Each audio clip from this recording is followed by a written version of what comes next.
Today, we are running out of water. Climate change has warmed the earth, altering weather patterns and causing less rain to fall in areas that most need it.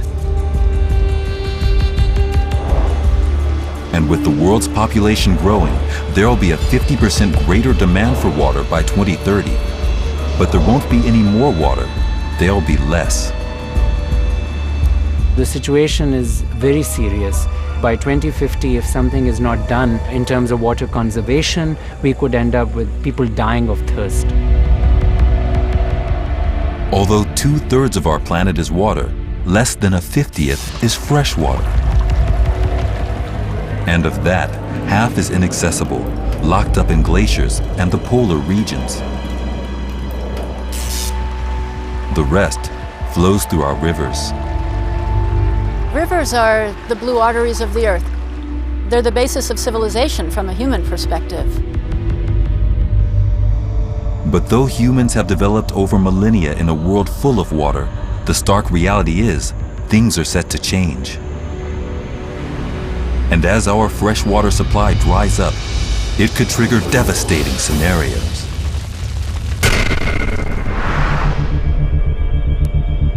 The impact is obvious in the American Southwest, home to 45 million people. Since 2003, the region has endured a prolonged drought. The drought now, in our minds, is more than a drought. It's an early warning. It's a wake-up call. One major city that can't afford to ignore that wake-up call is Las Vegas, home to almost 2 million people. Built in the middle of the desert, this city survives only because 300 million gallons of water are pumped in daily from Lake Mead, 20 miles away. The lake is a reservoir created when the Hoover Dam was constructed across the Colorado River.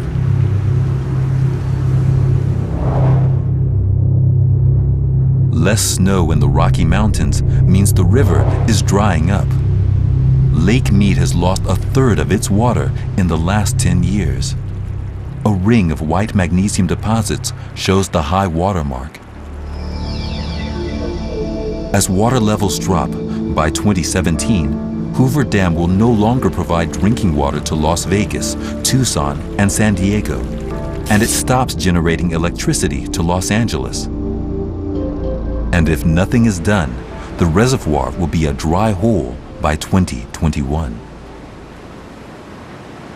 We in the United States overuse water resources at a phenomenal rate. All that has to change. Patricia Mulroy is Southern Nevada's water czar. Today we are the community with the most aggressive conservation program anywhere in the United States. We've spent $120 million removing turf in Southern Nevada, which is our big consumptive use. Turf in gardens, public spaces, and even golf courses are being ripped up. The ironic thing is that 20 years ago we were removing the desert and planting turf, and here it is 20 years later we're removing the turf and planting desert. But even Nevada's water czar is powerless to arrest one of drought's deadly consequences: giant dust storms.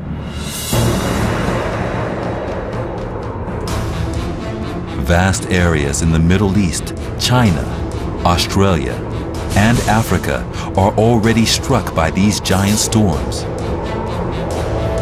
Dust storms can hit with no warning, causing large-scale death and destruction. Professor Greg Oken studies them and warns of trouble on the horizon. The impact of blowing sand and dust has been largely ignored in the southwestern United States for a really long time.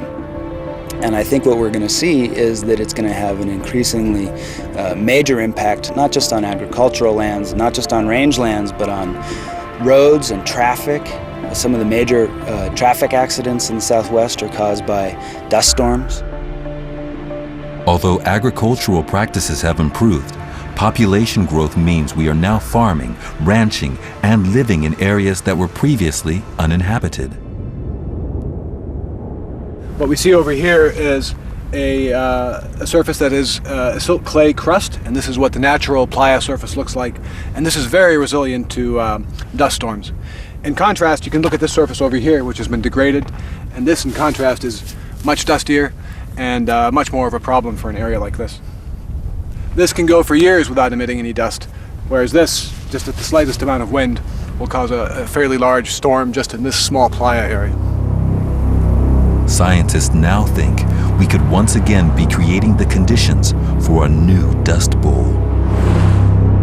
And at some point in the near future, Las Vegas could be choked by vast dust storms.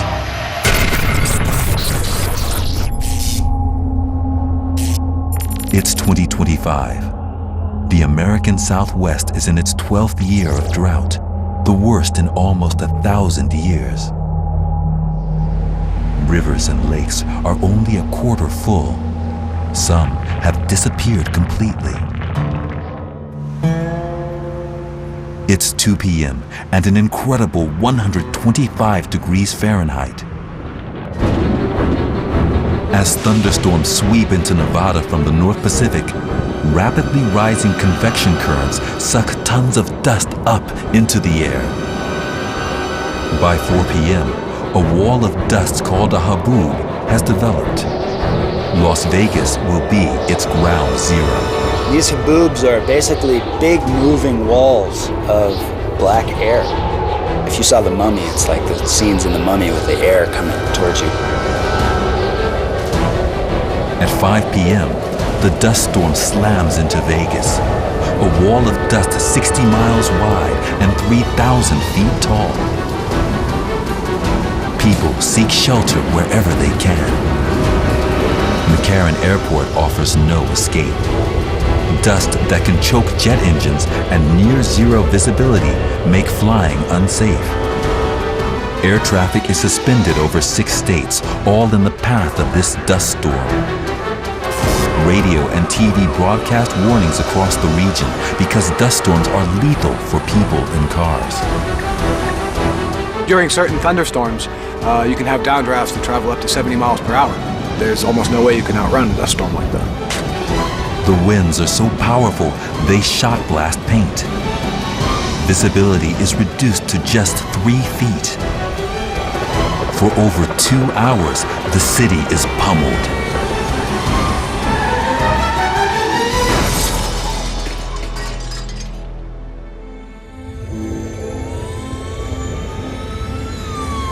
In the storm's wake, parts of Las Vegas are buried under a thick layer of dust 3 feet deep.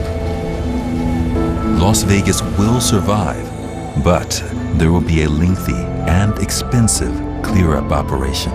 I don't think our future generations will look at us very kindly at all. I think our future generations will be really disappointed at how we passed the buck, probably too late to them. By 2100, if global warming persists, large parts of Southeast Asia, Eastern South America, Southern Europe, Africa, Western Australia, and the U.S. Southwest will not just turn into dust bowls. They will become full-fledged deserts with valuable farmland lost forever and millions of people displaced. But as water is in increasingly short supply, there is a potential disaster of a very different sort that could be headed for Europe. Hot, dry environments with very little moisture create the perfect conditions for the most destructive pest on Earth, the desert locust. In one day, these insects can eat their own body weight in food, leaving famine in their wake. Cambridge, England, one of the world's top research centers leading the way in the fight to understand the desert locust. Most of the times, locusts exist in a form which not only doesn't swarm, actively detests the presence of other locusts, but under the right circumstances, they'll come together. Hunger is overcoming their natural aversion to each other. In the future, drought will lead to less food, forcing these hungry locusts to group together. Dr. Rogers' research has revealed the Jekyll and Hyde switch is triggered by close physical contact, causing their back legs to rub together, releasing serotonin in their brain. This chemical causes a startling and frightening transformation. Their appearance completely changes. They become adapted to a life of swarming migration. They're able to fly further and walk further than solitary locusts. And their color changes dramatically as well. They go from being cryptic, camouflaged animals to being brightly colored. So serious is the threat that the United Nations has a locust forecast center in Rome monitoring the globe for early signs of potential swarms.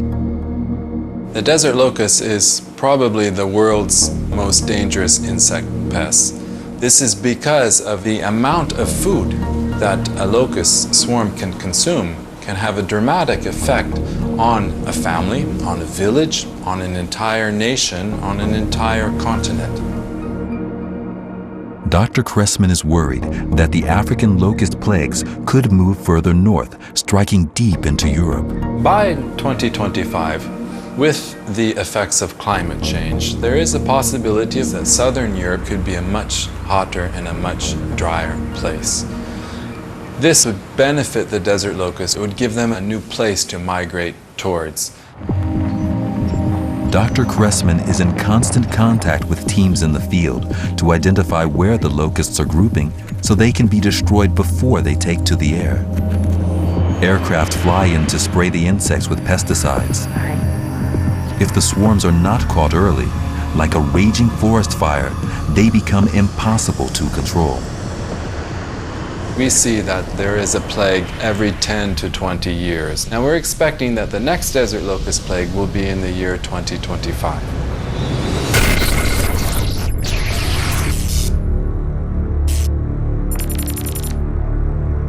North Africa has experienced a prolonged drought. There is less rain, but when it comes, it is in frequent and short bursts. The rains trigger the female locusts to lay their eggs. There's a population explosion. Within 1 month, the locusts gather in the millions. But when the food runs out, their transformation begins.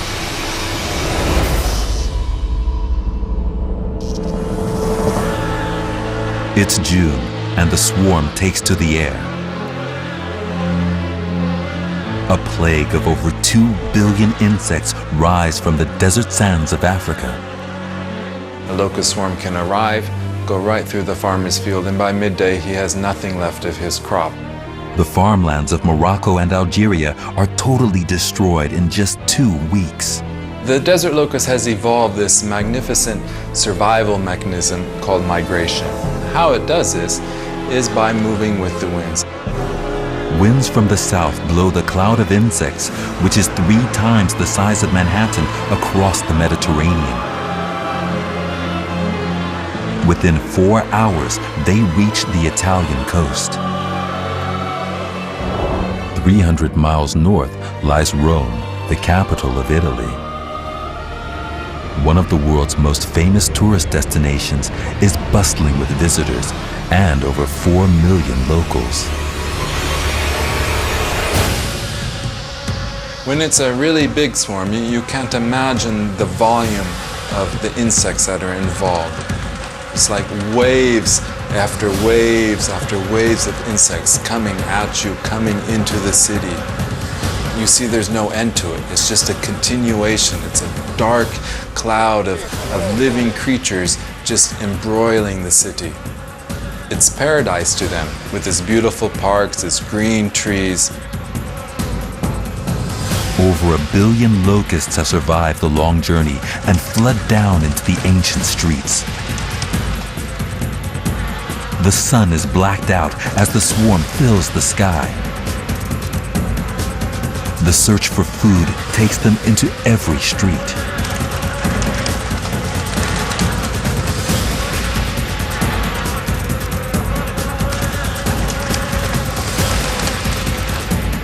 They will descend on some of the city's most famous monuments, like the Colosseum. The stones of this ancient stadium become a resting ground for 1 billion locusts. Every piece of vegetation stripped bare, the swarm now moves further north to look for food. The Italian breadbasket is totally consumed, and soon the French vineyards are decimated. The locusts can live for 6 months, and the swarm has reached Paris. The Eiffel Tower is smothered by this devastating plague.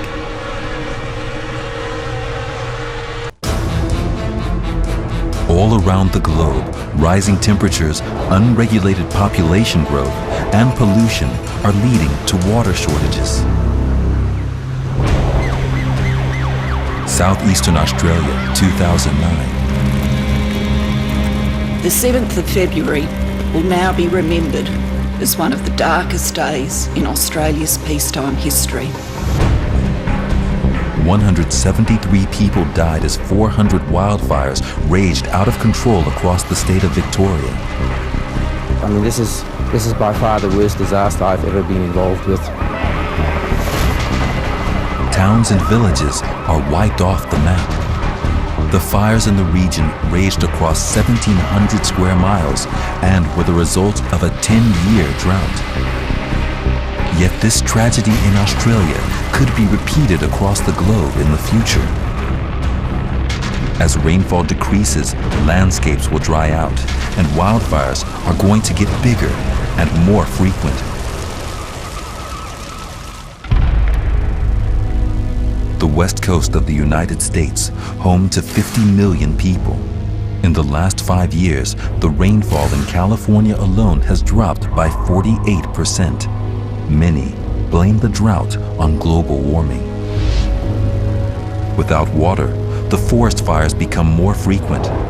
And with global warming, the fire seasons are longer and more severe.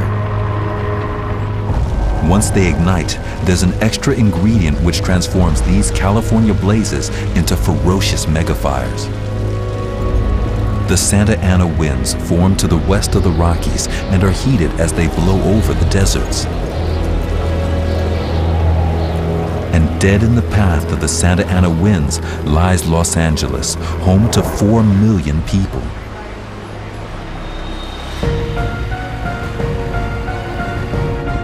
Fire consultant Scott Franklin was with the LA County Fire Department for 36 years. I came to work in 1955, and we've never had fires as large as the ones we're experiencing now. Add lifestyle to drought, and you have a tinderbox. Where LA residents see famously idyllic communities, Scott sees potential disaster. You can just look around any community, not just this one, and they're a carbon copy of what they like. It's instant greenery, and it's highly, highly flammable material. Records show the 10 busiest fire seasons in the American West have occurred since 1999. The fire season now lasts 2 months longer, with 4 times as many fires. The forests are increasingly under threat, and emergency workers are now fighting fire with fire. Good morning. Thank you all for showing up and helping us out with this point. That we're not going to need to be Today, Tom Garcia is overseeing what is called a controlled burn here at Northern California's Lassen National Park. The idea is that a small controlled burn will help prevent a larger natural fire by consuming the highly combustible fuel that is collected on the forest floor.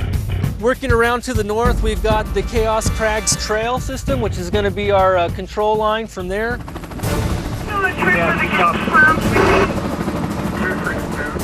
With military precision, a helicopter drops delayed action flammable pellets in the heart of the target burn zone. You're good, Edwards. Keep going. As fire spreads down the hill, firewalkers take over. So we light from uphill and we bring the fire down, which minimizes the amount of intensity and severity that we produce. Within 2 hours, the controlled burn area turns into a massive forest fire, reaching temperatures of over 1900 degrees. Clearly, this area was ready to go up. While we can protect some of our forests, controlled burns are not an option in places where people are living in or near the forests.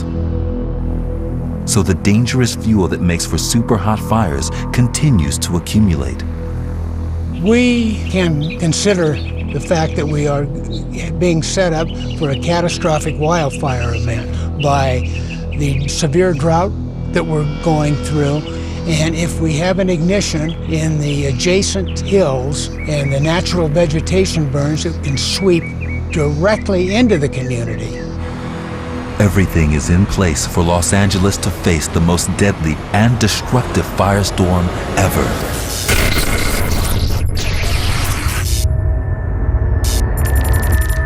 It's October in Los Angeles, and after years of drought, the area is parched. At 10:30 a.m., it's already 100 degrees Fahrenheit and low humidity. A lightning strike ignites a fire in the Santa Monica Mountains west of the city. It devours the dry wood which has built up for decades and quickly spreads east. At 12:30 p.m., the boiling hot Santa Ana desert winds steer the flames towards the coast. If you have a 60, 70 mile an hour wind speed, it's capable of throwing those embers out there sometimes over 2.5 to 3 miles. 250,000 people in Brentwood, Pacific Palisades, Bel Air, Hollywood, and Beverly Hills are evacuated. 80% of the houses are ignited by embers before the fire even reaches them. The billowing smoke blocks out the sun on Venice Beach. These ferocious megafires can create their own weather. At the leading edge is the deadly phenomenon that firefighters dread, the fire tornado. Just like a dust devil, a swirling vortex of flaming gases erupts when the superheated air rises rapidly, sucking in cold air.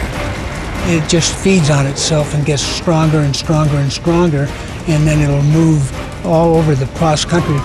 The fire tornado grows over 400 feet tall. It blazes through the forest at 30 miles per hour. Firefighters are powerless to contain the erratic movements. Suddenly, it swirls away from the main blaze towards a highway jammed with fleeing residents. Since 1923, the Hollywood sign has dominated the Hollywood Hills, becoming an icon. No more.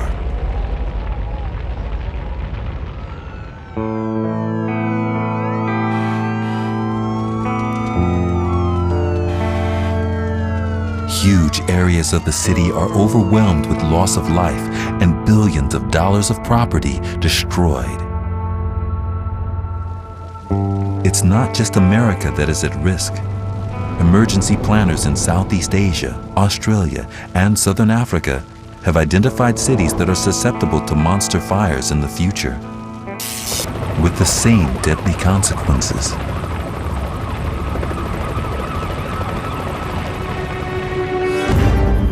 Elsewhere across the globe, the lack of water could result in a battle of a different kind.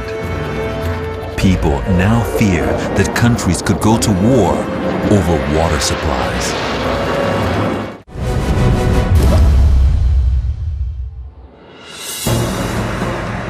The world faces severe water shortages, which could unleash fierce dust storms, megafires, and locust plagues. And as water becomes scarce, disputes over this precious resource could lead to wars. For thousands of years, civilizations have grown and flourished on the nourishing banks of the world's great rivers. Today, their flows are controlled by people rather than nature. Large dams channel water for irrigation, hydroelectric power, and drinking water. But with less water, there's a growing potential for conflict. Rivers are inherently an accident of geography when it comes to political borders. So upstream countries always have much more power over downstream countries. And that's what you see in the case of the Indus, that's what you see in the case of the Tigris and the Euphrates, that's what you see in the case of the Nile. These tugs of water are already occurring, and it's taking huge diplomatic efforts to try and draw up treaties to set out how to share the remaining supplies. Historically, nations have decided to cooperate over water rather than have tensions and conflict over it most of the time. But what concerns me now is that the past may not be a very good guide to the future. The Himalayas. The glaciers from this mountain range provide 30% of the world's population with fresh water supplies. This is the source of some of the world's biggest rivers. The Ganges, the Indus, the Mekong, and the Yangtze. Scientists predict the Himalayan glaciers could disappear by 2035 as a warming planet leads to both evaporation and melting of the ice. Worse still, the monsoons, which bring 80% of the yearly rainfall to some nations, are failing to arrive, leading to a calamitous reduction in the flow of these rivers. One of the biggest political flashpoints is the Indus River. The Indus essentially is the lifeblood of Pakistan. If it wasn't for the waters of the Indus and its tributaries, the country would essentially be a desert. But Pakistan has no control over what happens to this vital resource upstream. The big problem politically is that all of the headwaters of the Indus and its tributaries are in India, which is of course not exactly on friendly terms with Pakistan. Experts forecast in desperate times, upstream nations will seek to secure their water supplies, building dams and leaving less for those downstream. Globally, 40% of big dam construction is happening in India. As the water runs out, this could spark conflict.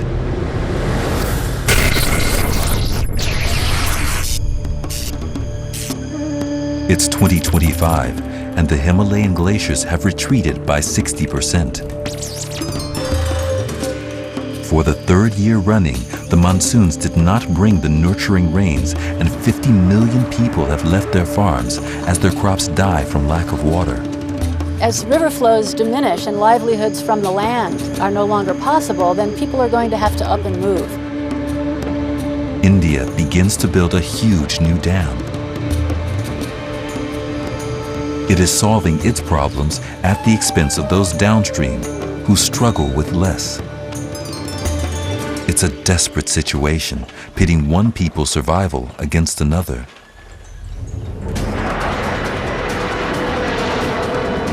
Diplomatic attempts to reach a compromise break down.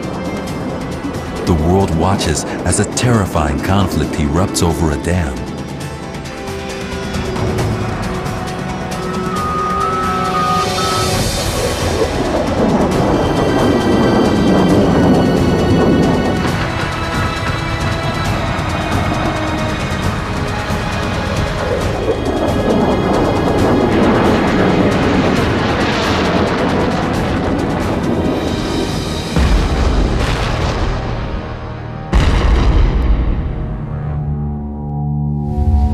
Is destroyed before it is completed.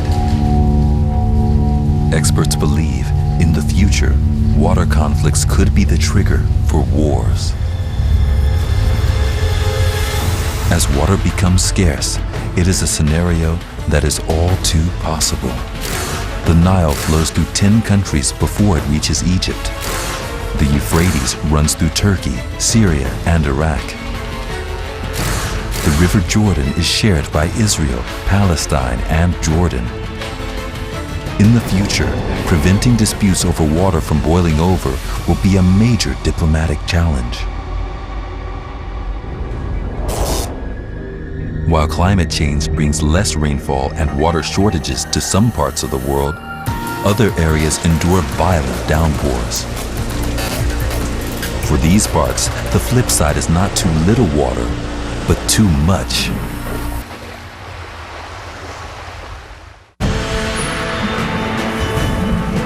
By 2070, scientists predict sea levels worldwide could rise by more than 1.5 feet. It doesn't sound like much, but it leaves 150 million people potentially exposed to catastrophic flooding.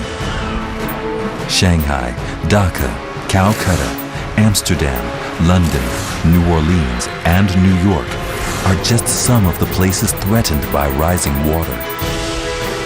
To make matters worse, changing weather patterns are already creating more torrential rains that result in sudden flooding.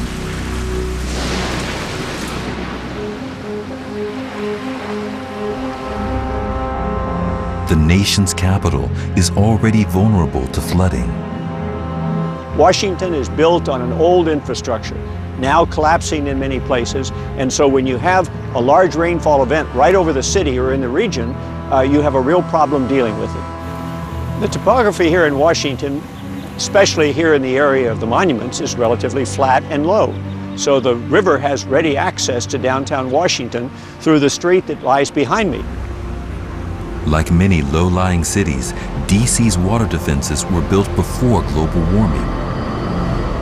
If sea level rises, the capital's in trouble. Hurricane Katrina is a stark reminder of what awaits a city without proper protection. Katrina became a wake-up call for those who knew something might happen in New Orleans but didn't do anything about it. We face the same thing here in Washington. We have a low levee, we have the potential for major storms, we see that increasing over time. Somebody needs to be thinking about the tomorrow. DC has already had a taste of what could come. In June 2006, a wet weather pattern created intense downpours, inundating parts of the city. So much water came on top of Washington that it flooded the downtown and shut it down for 3 days. Now, that's not what you want to happen in the capital of the United States. Some of the nation's most important buildings, monuments, and museums are located in flood-prone areas. At present, Washington is only protected by these gentle landscaped earthworks or levees. After the 1936 flood, a big flood in Washington history, the Congress authorized the Army Corps of Engineers to build a levee here along Constitution Avenue to block the flow of the Potomac into downtown Washington. But gaps were left in the levees for roads. When the Potomac floods, these gaps are plugged with sandbags. There are plans to replace the sandbags with gates, but will it be enough? DC has been hit by a Category 3 hurricane in the past. Over the next quarter century, the capital's fragile defenses may be tested by a fiercer hurricane with winds in excess of 150 miles per hour.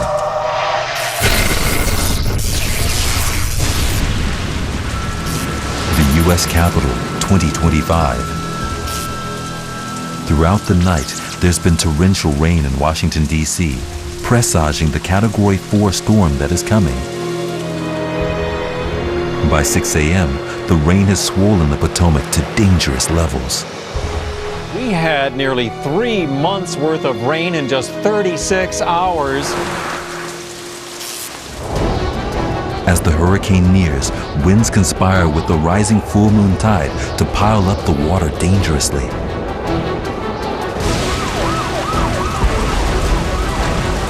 By 3 p.m., the storm makes landfall and a 15-foot storm surge travels miles up the Potomac River and floods over the meager levees. For any type of flood that comes from the Potomac, when the levee's overtop, it then flows down Constitution Avenue towards the Capitol and several buildings of the Smithsonian, which are on the north side of the mall. The Washington Monument is surrounded by floodwater. Reagan National Airport is submerged. 4 months' rain has fallen in just 1 day. The next morning, Washington counts the cost. Some of the nation's most priceless treasures have been destroyed by the floodwaters. There's billions of dollars worth of damage, and the capital has ground to a halt. There is a potential disaster.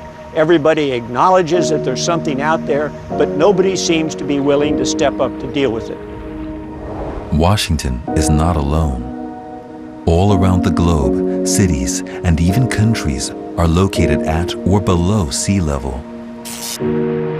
As sea level rises, we must be prepared to either build bigger defenses or abandon whole areas to the sea.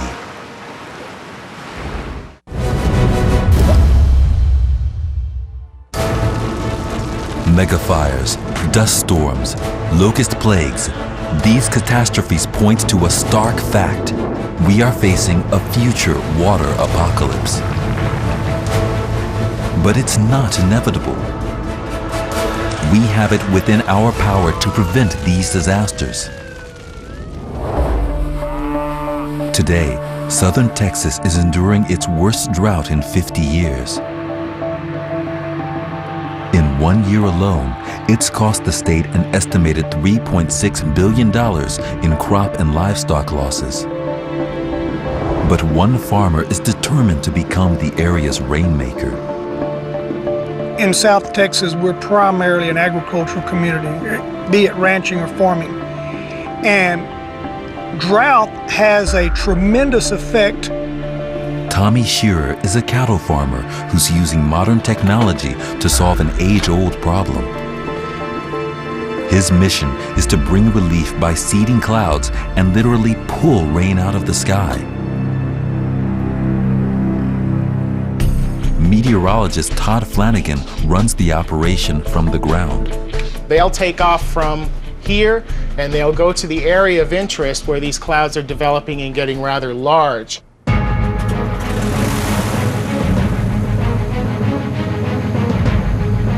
Flares containing the silver iodide are attached to the wing of the plane.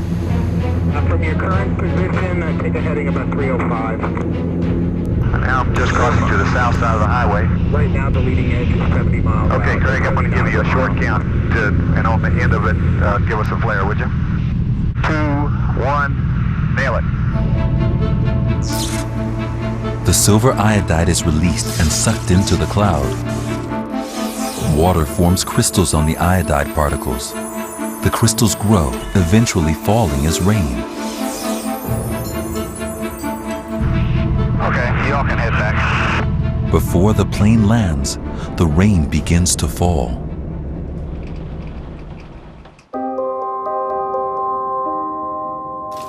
We add on a yearly basis about 10 to 12% more rain than we would have gotten had we not had the program.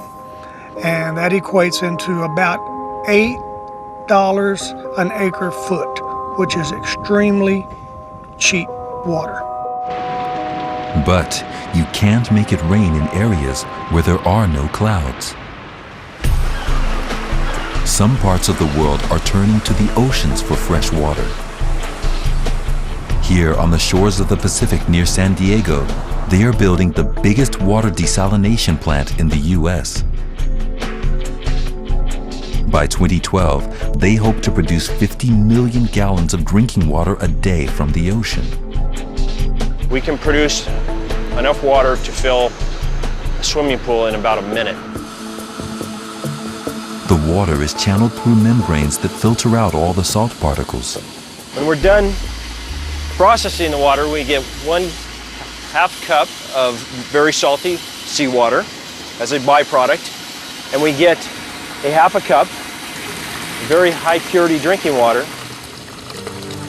But this process is still expensive and out of the reach of the world's poorer nations and those far from salt water. In Africa, they could be literally standing on a lifeline. The technological challenge is accessing this water, which lies thousands of feet beneath the ground. The Nubian Aquifer, a giant underground lake, contains enough water to last the whole continent for the next 100 years. And there is a more obvious solution for the Western world. Use less water. A person living in sub-Saharan Africa only uses 4 gallons of water a day, the same amount of water an American uses to flush a toilet. just once. By installing water-efficient appliances and being less wasteful, we could cut our water usage drastically. In areas like the western United States, which every climate scientist will tell you is going to be stricken by longer, more severe, more protracted drought periods, that the way we manage water resources and the way we use water resources has to fundamentally change. Fresh water is the lifeblood of our planet. We must use it wisely. We have no choice, because without it, Earth's very future will be imperiled.